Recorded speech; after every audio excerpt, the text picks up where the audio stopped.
বন্ধুরা, আশা করি আপনারা সবাই ভালো আছেন।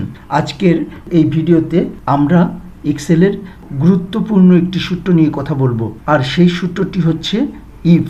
বেসিক, ইন্টারমিডিয়েট, অ্যাডভান্স সবারই এই সূত্রটি প্রয়োজন পড়ে। তো চলুন আমরা স্ক্রিনে চলে যাই। সূত্রটি দেখানোর জন্য আমি এখানে একটি ফরম্যাট সাজিয়ে রেখেছি। এখানে কিছু নাম দেয়া আছে রেভিনিউ হিসাবে, আমি এখানে কিছু সংখ্যা লিখে রেখেছি।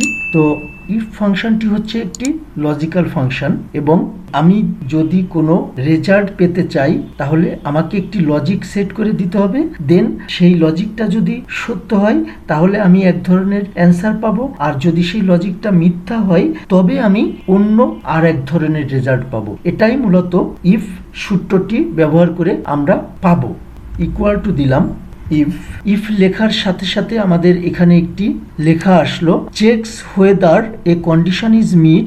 আমার শর্তটি যখন পূরণ হবে, and returns one value if true. যদি শর্তটি সত্য হয় তাহলে রিটার্ন হিসাবে একটা ভ্যালু আমরা পাবো, and another value if false. এবং যদি সেটা মিথ্যা হয় তাহলে আমরা অন্য একটা ভ্যালু পাবো।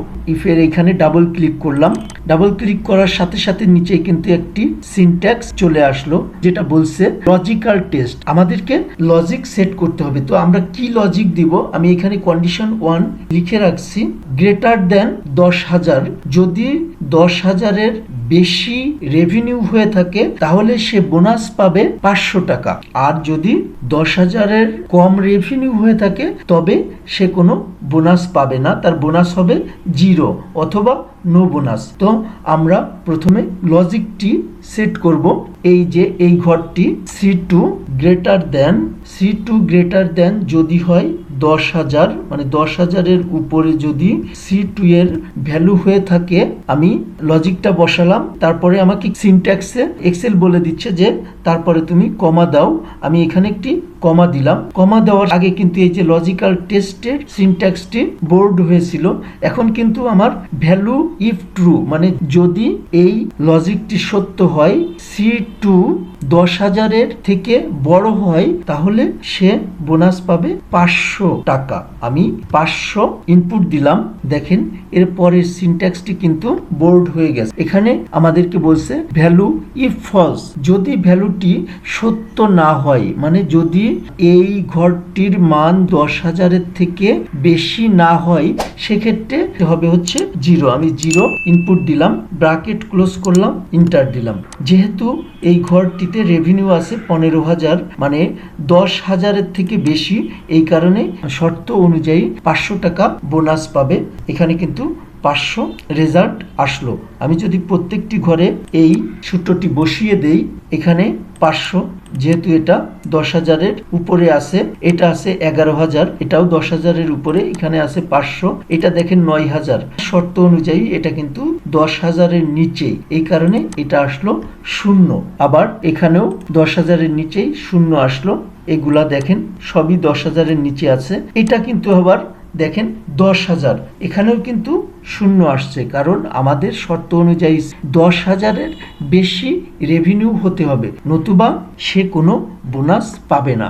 আমি সূত্রটি উঠিয়ে দিলাম। আবারও একটু আমরা দেখি, equal to if C2 greater than or equal to 10,000। এই C2 ঘরটি 10,000-এর থেকে বড় অথবা 10,000-এর সমান যদি হয় তাহলে আমরা বোনাস পাবো 500 টাকা।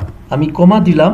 আর যদি এটা 10,000-এর থেকে কম হয় তাহলে হবে 0। আমি 0 দিলাম, ব্র্যাকেট ক্লোজ করলাম, ইন্টার করলাম। এবার দেখেন আমি প্রত্যেকটি ঘরে ডাবল ক্লিক করে বসিয়ে দিলাম। এখন কিন্তু এই যে 10,000-এর যে ঘরটি আছে, এখানেও দেখেন 500 এসে গেছে। এর আগে কিন্তু এখানেও 0 ছিল, কারণ এর আগে ছিল হচ্ছে 10,000-এর বেশি হলে বোনাস পাবে 500 টাকা। আমি আবারও এখানে ইকুয়াল টু দিলাম, ইফ লিখলাম, আমি লজিক সেট করলাম, C2 greater than or equal to 10,000, 500 টাকা হবে বোনাস যদি এটা সত্য হয়। আর কমা দিলাম আবারও। আমার দ্বিতীয় শর্তটি হবে যদি এটা সত্য না হয় তাহলে সে কোনো বোনাস পাবে না, মানে 0 বোনাস পাবে। আমি এখানে নো বোনাস লিখলাম, ব্র্যাকেট ক্লোজ করলাম, এন্টার করলাম। যেটা 10,000-এর নিচেই থাকবে সেটা কিন্তু এখন আর 0 থাকবে না, এখন কিন্তু এখানে নো বোনাস হয়ে গেছে, কারণ 0 না বসিয়ে নো বোনাস বসিয়েছি।